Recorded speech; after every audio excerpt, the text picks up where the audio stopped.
Hello everyone, myself Nisha Goyal, welcome to my YouTube channel.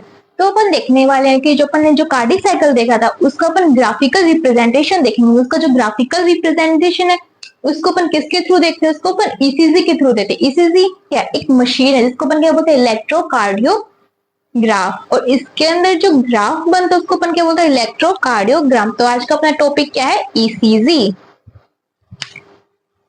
तो अपन देखते हैं ईसीजी। ईसीजी क्या है? जो कार्डिक साइकिल था उसका क्या है? ग्राफिकल रिप्रेजेंटेशन है। तो ईसीजी क्या है? ग्राफिकल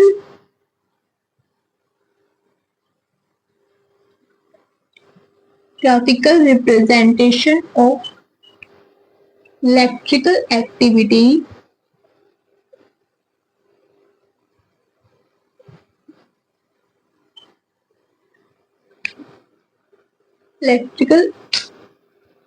एक्टिविटी of heart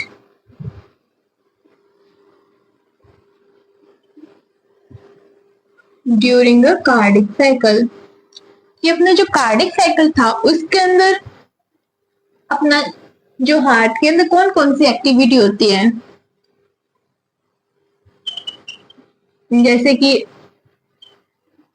अपने हार्ट के अंदर जो एट्रियल कॉन्ट्रैक्शन हुआ था, वेंट्रिकल कॉन्ट्रैक्शन हुआ था, जॉइंट डायस्टोल हुआ था, उसको अपन किसके थ्रू देखेंगे? ग्राफ के थ्रू देखेंगे। ठीक है, उसको अपन क्या बोलते हैं? ईसीजी बोलते हैं। ईसीजी एक मशीन है। ईसीजी जो मशीन है उसको अपन क्या बोलते हैं? इलेक्ट्रोकार्डियोग्राफ बोलते हैं। इलेक्ट्रोकार्डियोग्राफ। और इसके अंदर जो ग्राफ बनता है ना उसको अपन क्या बोलते हैं? इलेक्ट्रोकार्डियोग्राम बोलते हैं। क्या बोलते हैं? इलेक्ट्रो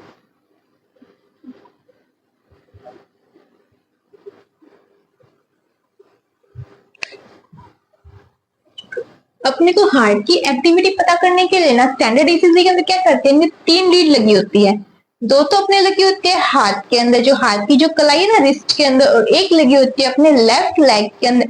तो हाथ के अंदर अपने याद रहेगा, लेग के अंदर अपन कंफ्यूज होते तो ऐसे आ रहा है, जिस साइड हार्ट होता है ना उस साइड का जो लेग है उस साइड लगी होती है। तो हार्ट की साइड लेफ्ट साइड है, तो जो ईसीजी मतलब जो ईसीजी की जो लीड है वो लेग के अंदर कौन सी लेग के अंदर लगी होगी? लेफ्ट लेग के अंदर।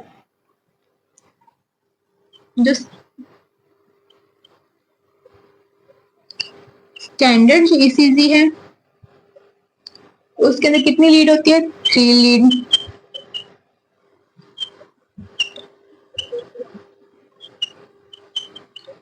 One to each wrist. अपनी जो कलाई है दोनों कलाई इन पे लगी होती है, और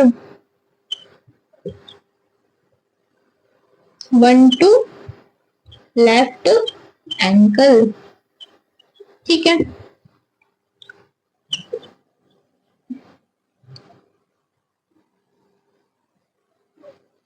अपने को इसका अच्छे से मतलब डायग्नोज करना है तो अपने को मल्टीपल लीड लगा सकते हैं। ठीक है,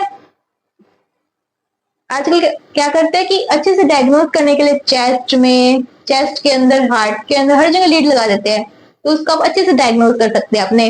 और इसके अंदर ईसीजी की जो ग्राफ है उसके अंदर कोई भी डेविएशन आता है तो अपन कोई भी बीमारी है, कोई भी डिजीज है, उसका क्या कर सकते हैं? अपन पता लगा सकते हैं।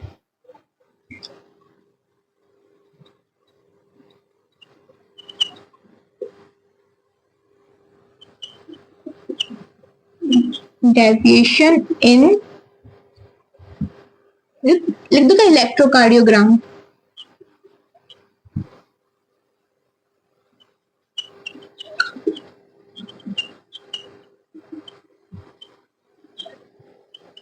ये अगर है डायग्नोज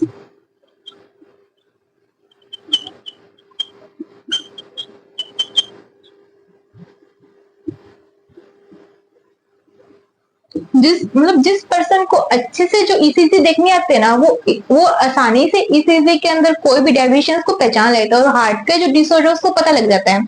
और ना अपन जो अपनी जो हार्ट बीट होते हैं ना उसके थ्रू भी अपने जो हार्ट के डिसऑर्डर उसको पता लगा सकते हैं अपने। ठीक है, अब अपन ना जो ये जो ग्राफ है उसको देखते हैं। ठीक है, ईसीजी का जो ग्राफ है वो कैसे बनता है। तो ये सबसे पहले ये छोटी सी वेव बनती है, उसको क्या बोलते हैं, पी वेव। फिर ये बनते हैं क्यू आर एस कॉम्प्लेक्स। फिर वापस छोटी सी वेव बनती है, इसको क्या बोलते हैं, टी वेव। पूरी एक वेव है, ठीक है।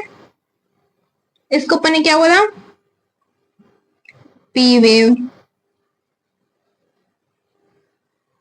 इसको अपन ने क्या बोला, क्यू आर एस कॉम्प्लेक्स।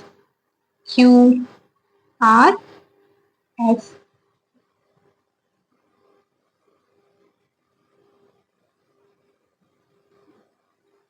ये अपनी क्या है, टी वेव।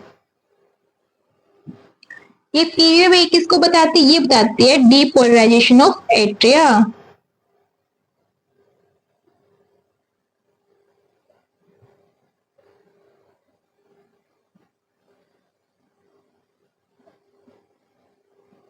इस डिपोलराइजेशन ऑफ एट्रिया का मतलब क्या होगा, इसके अंदर सबसे पहले एसिड क्या करेगा, फायर करेगा। एसिड फायर करने से दोनों एट्रिया क्या होंगे, कॉन्ट्रैक्ट होंगे।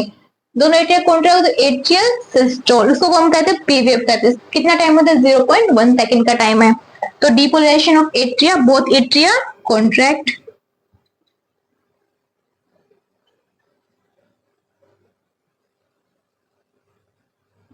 फिर क्या होगा, दोनों एट्रिया कॉन्ट्रैक्ट करेंगे, जो ब्लड है वो कहाँ जाएगा, एट्रिया से वेंट्रिकल में जाएगा, और जो इम्पल्स है वो ऐसे नोड से कहाँ जाएगा, AV node, bundle of His और पुरकेंजे फाइबर से किसमें चला जाएगा, वेंट्रिकल्स में चला जाएगा। अब क्या करेंगे, वेंट्रिकल कॉन्ट्रैक्ट करेंगे। वेंट्रिकल कॉन्ट्रैक्शन को कौन बताता है, क्यूआरएस कॉम्प्लेक्स बताता है। किसको बताता है, डीपोलराइजेशन ऑफ वेंट्रिकल।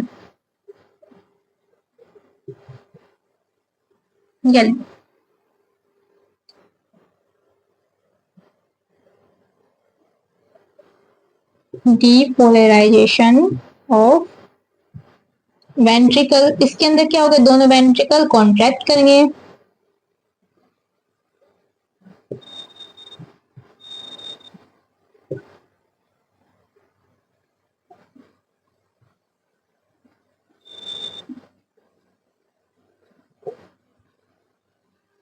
जो क्यूआरएस कॉम्प्लेक्स है ना, इसके अंदर स्टार्टिंग ऑफ क्यू किसको बताएगा, वेंट्रिकुलर कॉन्ट्रैक्शन को बताएगा। तो मतलब स्टार्टिंग ऑफ क्यूआरएस कॉम्प्लेक्स के अंदर जो क्यू है वो किसको बताता है, वेंट्रिकुलर कॉन्ट्रैक्शन की स्टार्टिंग को बताता है, ठीक है।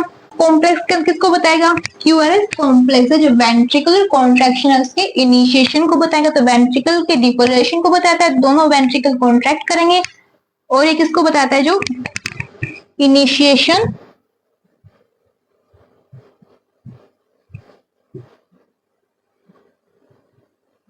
initiation of ventricular contraction।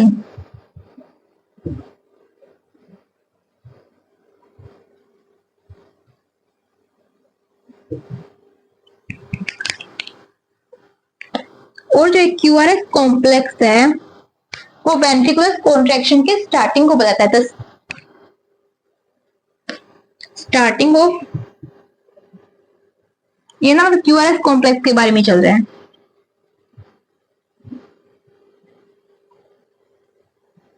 Starting of ventricular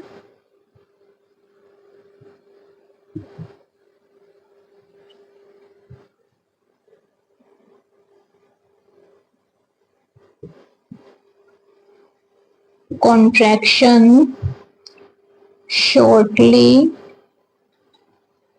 after Q wave। क्योंकि जो क्यूआरएस जो कॉम्प्लेक्स है वो क्या करेगा, डीपोलराइजेशन ऑफ वेंट्रिकल का। डीपोलराइजेशन ऑफ वेंट्रिकल के अंदर क्या होगा, दोनों वेंट्रिकल कॉन्ट्रैक्ट करेंगे, दोनों वेंट्रिकल कॉन्ट्रैक्ट करेंगे। और जो क्यूआरएस कॉम्प्लेक्स है वेंट्रिकुलर कॉन्ट्रैक्शन के स्टार्टिंग को बताता है। मतलब starting of ventricle contraction shortly after Q wave, मतलब क्यू वेव के बाद क्या स्टार्ट होता है, वेंट्रिकल कॉन्ट्रैक्शन स्टार्ट होता है। अपन देखते हैं टी वेव किसको बताता है। अपन ने देखा था दोनों वेंट्रिकल कॉन्ट्रैक्ट हुए थे, फिर क्या होता है, वेंट्रिकल रिलैक्स हुआ था। एट्रिया तो रिलैक्स ही था, वेंट्रिकल भी रिलैक्स था, मतलब दोनों एट्रिया और जो वेंट्रिकल वो दोनों रिलैक्स है। मतलब क्या, जॉइंट डायस्टोल 0.4 सेकंड का। तो टी वेव किसको बताएगा, वेंट्रिकुलर डायस्टोल को बताएगा। वेंट्रिकुलर डायस्टोल को बताएगा, इसमें एट्रिया तो रिलैक्स ही है। तो टी वेव किसको बताता है, वेंट्रिकुलर डायस्टोल को। तो इसमें डिपोलराइजेशन ऑफ वेंट्रिकल, इसमें क्या होगा, रिपोलराइजेशन ऑफ वेंट्रिकुलर वेंट्रिकल।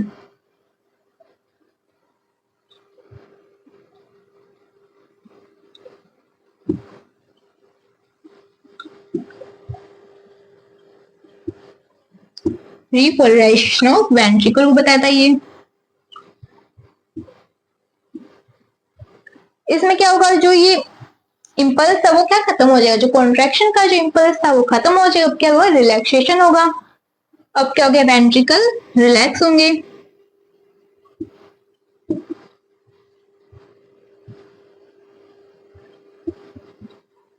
अब एक चीज, एक लाइन लिखी हुई है कि एनसीईआरटी के अंदर कि एंड ऑफ टी वेव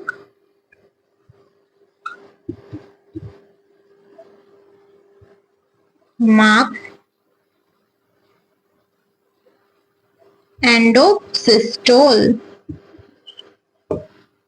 ये कैसे कि end of T wave marks end of systole कैसे था, इसमें तो डायस्टोल हो रहा है, वेंट्रिकल का रिलैक्स, जो वेंट्रिकल है वो रिलैक्स हो रहा है, सिस्टोल के एंड को कैसे होता तो समझो।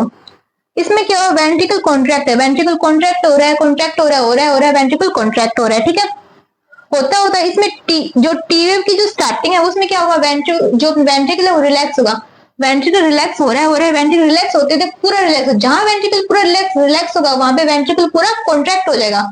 मतलब इस पॉइंट पे वेंट्रिकल पूरा रिलैक्स हुआ तो इसी पॉइंट पे वेंट्रिकल पूरा क्या होगा, कॉन्ट्रैक्ट होगा। तो ऐसे कि एंड ऑफ टी वेव किसको पता है, एंड ऑफ सिस्टोल को पता है, ठीक है। अब अपन ने देख लिया कि जो पी वेव थी उसने किसको बताया, एट्रियल कॉन्ट्रैक्शन को बताया, एट्रियल सिस्टोल को कितना था 0.1 सेकंड। फिर क्यूआरएस कॉम्प्लेक्स ने किसको बताया, वेंट्रिकुलर सिस्टोल को बताया, जो कितना था 0.3 सेकंड। और इसने किसको बताया, टी वेव ने वेंट्रिकुलर डायस्टोल, जॉइंट डायस्टोल को बताया, जो कितना था 0.4 सेकंड। ये पूरा कितना हो गया, 0.8 सेकंड हो गया, ठीक है। ये अपन ने देख लिया कि जो कार्डिक साइकिल के अंदर जो 0.8 सेकंड का जो कार्डिक साइकिल था उसके अंदर कौन कौन सी एक्टिविटी थी, जो अपन कार्डिक साइकिल के अंदर उसको अपन ने ग्राफिकल रिप्रेजेंटेशन भी देख लिया है। अब एक चीज, जो अपन हार्ट रेट है वो अपन कैसे गिन सकते हैं,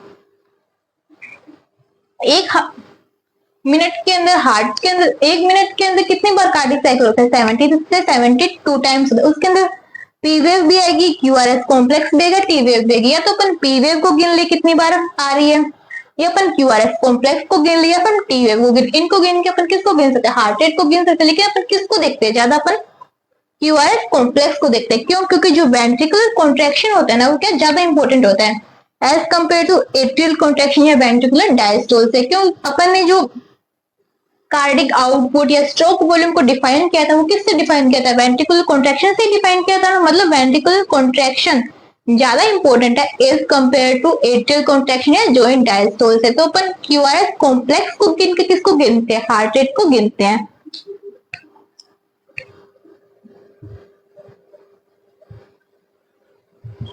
heart rate can be measured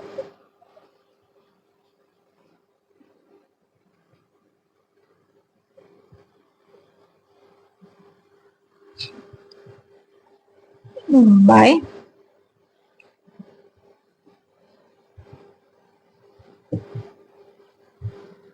heart rate can be measured calculating by QRS complex.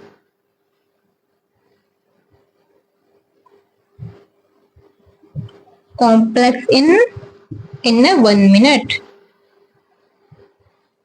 कि एक मिनट के अंदर जो क्यूआरएस जो कॉम्प्लेक्स तो कितनी बार रिपीट हो, जितनी बार रिपीट हो रहा है उतनी अपनी क्या हार्ट रेट है। कितनी बार रिपीट होता है, ये 70 से 75 टाइम्स, एवरेज 72 टाइम्स क्या होता है, रिपीट होता है, ठीक है। ये अपन ने कंप्लीट देख लिया ईसीजी के बारे में। वीडियो अच्छी लगी तो उसको लाइक करें, शेयर करें, सब्सक्राइब करें। Thank you.